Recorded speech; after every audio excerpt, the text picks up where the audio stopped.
Hello everyone, welcome to Indian Public School Marwa. I hope कि आप सब बहुत अच्छे हैं। तो चलिए आज के वीडियो में मैं आपको सब्जेक्ट वर्ब एग्रीमेंट का पार्ट 3 बताने जा रहा हूं, जो कि ये लास्ट पार्ट भी होगा सब्जेक्ट वर्ब एग्रीमेंट का। तो सब्जेक्ट वर्ब एग्रीमेंट का यदि आपने एक भी वीडियो नहीं देखा है तो पहले जाके पार्ट 1 देखिए, पार्ट 2 देखिए, फिर आप पार्ट 3 देखिए। ठीक है, तो ये क्या होगा, आपका सब्जेक्ट वर्ब एग्रीमेंट जो है ये इम्पॉर्टेंट हो जाएगा आपके एग्जामिनेशन पॉइंट ऑफ व्यू से। इसके बाद जो क्या है मैं आपको इस पर प्रैक्टिस कराऊंगा, तो आपको समझ में आएगा कि इसका यूज़ कैसे होता है और ये कैसे इम्पॉर्टेंट है। ठीक है, तो चलिए जैसा कि मैंने आपको पार्ट 2 में 8 पॉइंट तक लास्ट किया था, अब जो है हम यहाँ क्या करेंगे, 9th पॉइंट से स्टार्ट करेंगे। ठीक है, फॉर एग्जाम्पल, तो जैसा कि मैंने 8 रूल आपको पहले ही बता दिया था, तो 9th रूल देखते हैं क्या है। Sometimes the verb is made to agree in number with a nearer one instead of its actual subject. कभी कभी क्या होता है कि वर्ब जो होता है वो हमारा डिपेंड करता है नियरर नाउन, मतलब जो नज़दीक का नाउन होता है उसके हिसाब से हम वर्ब को लगाते हैं, instead of its actual subject, इसके बावजूद कि उसका एक्चुअल सब्जेक्ट कुछ भी रहे। मतलब यदि नज़दीक का नाउन सिंगुलर हुआ तो वर्ब सिंगुलर, और नज़दीक का नाउन प्लूरल हुआ तो वर्ब प्लूरल, हम सब्जेक्ट को नहीं ध्यान में रखते हैं। ठीक है, जैसे एग्जांपल है, the results of your foolishness are in front, मतलब कि the results of your foolishness, यहाँ पे क्या देखेंगे, योर फुलिशनेस को देखेंगे। इसके हिसाब से क्या होना चाहिए, इसके हिसाब से आर होना चाहिए। क्यों, योर के हिसाब से हम क्या लगाएंगे, इज तो लगा नहीं सकते हैं क्योंकि वो सिंगुलर हो जाएगा। योर फुलिशनेस प्लूरल है, प्लूरल के हिसाब से आर लगा देंगे। ठीक है, अब आइए नेक्स्ट चलते हैं। Some nouns which are plural in form but singular in meaning take a singular verb. कुछ नाउन ऐसे भी होते हैं जो देखने में लगेंगे प्लूरल की तरह। For example economics, mathematics, physics, ये सब जो है एस या ई एस लगा हुआ है लास्ट में इन सब वर्ड के। तो हम जैसे जानते हैं कि सिंगुलर को यदि प्लूरल बनाना है तो एस या ई एस लगा देंगे। ठीक है, तो एस या ई एस लगाने से सिंगुलर क्या होता है, प्लूरल। लेकिन इस नाम में एस लास्ट में लगा हुआ, इकोनॉमिक्स में लगा हुआ है, मैथमेटिक्स में लगा हुआ है, इसका ये मतलब हुआ कि ये दिखने में प्लूरल है लेकिन है कैसा, ये पूरी तरह से सिंगुलर है। तो जाहिर सी बात है जब सिंगुलर सब्जेक्ट होगा तो वर्ब भी सिंगुलर ही होगा। तो एग्जांपल में देखिए, economics have no charm for him, तो यहाँ पे हैव नहीं होके क्या होगा, हैज़ होगा। उसी तरह से mathematics dash my favourite subject, अब इज होगा या आर होगा, तो मैथमेटिक्स क्या है, ये लग तो रहा है प्लूरल एस के कारण लेकिन है ये पूरी तरह से सिंगुलर, तो मैथमेटिक्स इज हो जाएगा। ठीक है, नेक्स्ट देखते हैं। अब आइए point number 11, a plural noun which is the name of a country or province or the title of a book is followed by a singular verb. मतलब कि कुछ कुछ प्लूरल नाउन देखने में होते हैं लेकिन वो सिंगुलर होते हैं। ये पॉइंट नंबर 10 से मिलता जुलता ही है। जैसे किसी कंट्री का नाम हुआ यूनाइटेड स्टेट्स, ठीक है। अब देखिए किसी बुक का नाम हो गया ग्रेट एक्सपेक्टेशंस, मैंने यहाँ एक बुक का नाम लिया है।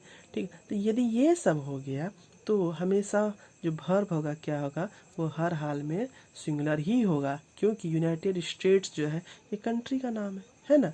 द ग्रेट एक्सपेक्टेशंस ये एक बुक का नाम है, तो ये बुक का नाम प्लूरल में है लेकिन यहाँ पे क्या है, ये सिंगुलर की तरह फॉलो कर रहा है, इसलिए इसके साथ वर्ब जो है वो क्या होगा, वो सिंगुलर होगा। ठीक है, जैसे देखिए example, the United states have a fine navy, तो यहाँ हैव नहीं होगा स्टेट्स के एस को देख के। ठीक है, ऐसा नहीं स्टेट्स है तो हैव डाल दी, हैव नहीं, हैव यदि है तो ये गलत है, यहाँ पे क्या होना चाहिए, हैज़ होना चाहिए। उसी तरह से great expectation dash an interesting novel, ये इंटरेस्टिंग एक नोवेल का नाम है ग्रेट एक्सपेक्टेशन। ठीक है, तो ये क्या है, ये एक बुक का नाम है। जैसा कि मैंने पहले बताया बुक का नाम क्या होगा, यदि बुक का नाम प्लूरल में भी है तो वो क्या होगा, वर्ब हमेशा सिंगुलर होगा, तो इज और आर में से क्या होगा, इज हो जाएगा। ठीक है, चलिए अब आगे देखते हैं। A relative pronoun must agree with its antecedent in gender, number and person. अब देखिए एंटीसीडेंट क्या होता है, ये क्या करता है, ये क्या करता है, आपके नाउन को रिप्रेजेंट करता है। एक प्रोनाउन होता है, ठीक है, वो आपके नाउन को रिप्रेजेंट करता है। For example it is they, it is they who are, यहाँ पे हु के साथ इज नहीं लगा देंगे, ठीक है। जैसे एक एग्जांपल देते हैं, who is your father, who is your mother, ठीक है। तो ये नहीं कि हु है तो इज लगा देंगे। यहाँ हु आया किसके लिए, हु यहाँ पे आया है दे के लिए। देखिए ध्यान से देखिए, इट इज़ दे, यह वे लोग हैं। हु मतलब कौन, वो जिन पे की आरोप लगा है। किन पे आरोप लगा है, उन लोगों पर, मतलब दे यहाँ पे है। एंटीसीडेंट कौन होगा इसका, यहाँ पे दे, ये रिलेटिव प्रोनाउन है, ये एंटीसीडेंट है। एंटीसीडेंट मतलब क्या हुआ कि जो रिलेटिव प्रोनाउन रिलेट कर रहा है किसी नाउन को, वो एंटीसीडेंट होगा, ठीक है। वो नाउन क्या हो जाएगा, एंटीसीडेंट हो जाएगा। तो यहाँ पे दे को रिप्रेजेंट कर रहा है हु, तो हु के बदले इज नहीं लगा के दे के बदले हम आर लगाएंगे। ध्यान से समझिए, हु को देख के इज नहीं करेंगे, दे को देख के आर करेंगे, क्योंकि ये रिलेटिव प्रोनाउन दे के लिए आया। उसी तरह he has sold the cow which gives milk, यहाँ पे देखिए, यहाँ द काउ है, द काउ यदि है तो विच किसके लिए है, द काउ के लिए, द काउ गिव्स मिल्क, ठीक है। अब आइए, when a plural noun is when a plural noun express some specific quantity or amount considered as a whole, the verb is in singular। मतलब कोई प्लूरल नाउन है लेकिन उसको हम होल की तरह समझ रहे हैं। तो याद कीजिए, मैंने एक और पॉइंट बताया था, यदि हम पूरे टीम का एक मकसद होता है जीतना, ठीक है, तो वहाँ पूरा टीम एक हो जाता है, तो उसके लिए हम सिंगुलर वर्ब का यूज़ करेंगे। लेकिन हर एक खिलाड़ी अलग अलग रोल करता है, उसके लिए प्लूरल करते हैं यूज।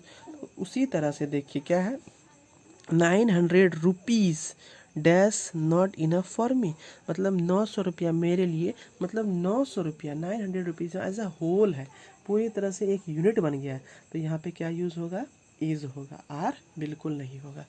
उसी तरह से 20 किलोमीटर्स, ठीक है, ये एल है, ठीक है, 20 kilometres dash not a long distance, is not a long distance, ठीक है। तो यहाँ पे देखिए 20 किलोमीटर्स एस को देख के, रुपीज़ में एस को देख के हम आर नहीं लगा देंगे, प्लूरल नहीं करें, हमको हर हाल में क्या करना है, सिंगुलर ही रखना है। तो ये आपका 13 पॉइंट है, मैंने आपको पहले बताया था, ये वीडियो आपको पार्ट वाइज आएगा। तो ये आज जो है ये आपका दी एंड मतलब समाप्त हो गया। इतने पॉइंट को आपको हर हमेशा याद रखना है, तभी जो आप सब्जेक्ट भर रिलेटेड से कोई भी क्वेश्चन होगा तो आप क्या कीजिएगा, आसानी से बना पाइएगा, ठीक है। यदि आपके पास मान लीजिए पार्ट 1 नहीं है, पार्ट 2 नहीं, तो आप पहले क्या करेंगे, पार्ट 1 और पार्ट 2 देखेंगे, और इसको क्या करना है, अच्छे से कॉपी में, जो ग्रामर का कॉपी बनाना है आप लोगों को, उसमें लिखना है, क्योंकि ये आपको 9th के साथ साथ 10th में भी बहुत ही ज़्यादा इम्पॉर्टेंट रोल प्ले करेगा। ये बहुत ही ज़्यादा इम्पॉर्टेंट आपका टॉपिक है। तो आपको इसको अच्छे से रखना है, बना के लिख के रखना है, अच्छे कॉपी में लिखना है, ऐसा नहीं कि रफ कॉपी में लिख लिए, और इसको सब रूल को याद रखना। उसके बाद हम क्या करेंगे, आने वाले क्लासेस में इस पे हम बेस्ड कुछ एक्सरसाइज कराएंगे, जिससे आपका कन्फ्यूज़न और भी क्लियर हो जाएगा। तो आज के लिए इतना ही, थैंक यू, और घर पे रहिए, सुरक्षित रहिए।